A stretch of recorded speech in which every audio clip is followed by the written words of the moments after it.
இப்போது ஆஸ்திரேலியாவுக்கு போய் சேர்ந்த அகதிகளை அங்கிருந்து வெளியேற்றுவதற்கு ஆஸ்திரேலியா அரசு முடிவு செய்திருக்கிறது. இலங்கைக்கு அனுப்புவதா, அவர்களை மீண்டும் இந்தியாவுக்கு அனுப்புவதா என்ற யோசனையில் இருக்கிறார். இங்கே இருக்கக்கூடிய அகதிகள் இலங்கைக்கும் போக முடியாது. ஏனென்று சொன்னால் இலங்கையில் வாழ்கிற தமிழர்களின் நிலைமையே படுமோசமாக இருக்கிறது. அவர்கள் அங்கே போனால் நிச்சயமாக அவர்கள் உயிர் பிழைக்க முடியாது.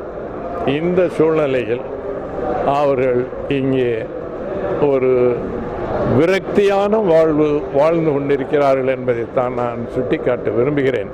இந்திய அரசு உடனடியாக இவர்களை ஐநா அகதிகள் ஆணையத்திடம் ஒப்படைக்க வேண்டும் என்ற கோரிக்கைக்கு அனைத்து கட்சிகளின் ஆதரவை தமிழர் தேசிய முன்னணி திரட்டும். அதை திரட்டி அதற்காக போராடும் என்று தெரிவித்துக் கொள்கிறேன். இலங்கை, மலேசியா, சிங்கப்பூர், மொரீஷியஸ் ஆகிய நாடுகளிலே இரண்டாவது இன மக்கள் என்று எண்ணிக்கை அடிப்படையிலே தமிழ் மக்கள் தான் இருக்கிறார்கள். ஆனால் அங்கு பல்வேறு பிரச்சனைகள் காரணமாக தமிழகத்திலும் கூட அகதிகளாக இருக்கிறார்கள். பல நாடுகளிலே அம்மாதிரியான சூழ்நிலை இருக்கிறது. கனடா, ஆஸ்திரேலியா போன்ற நாடுகள்.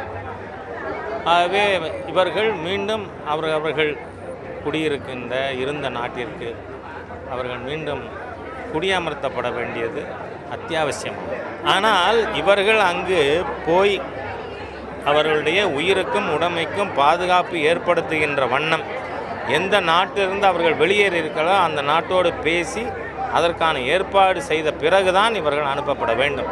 அது செய்யாமல் அனுப்புறதுங்கிறது அவர்கள் இங்கேயும் இல்லாமல் அங்கேயும் இல்லாமல் ஒரு கஷ்டமான சூழ்நிலைக்கு தள்ளப்படுவார்கள்.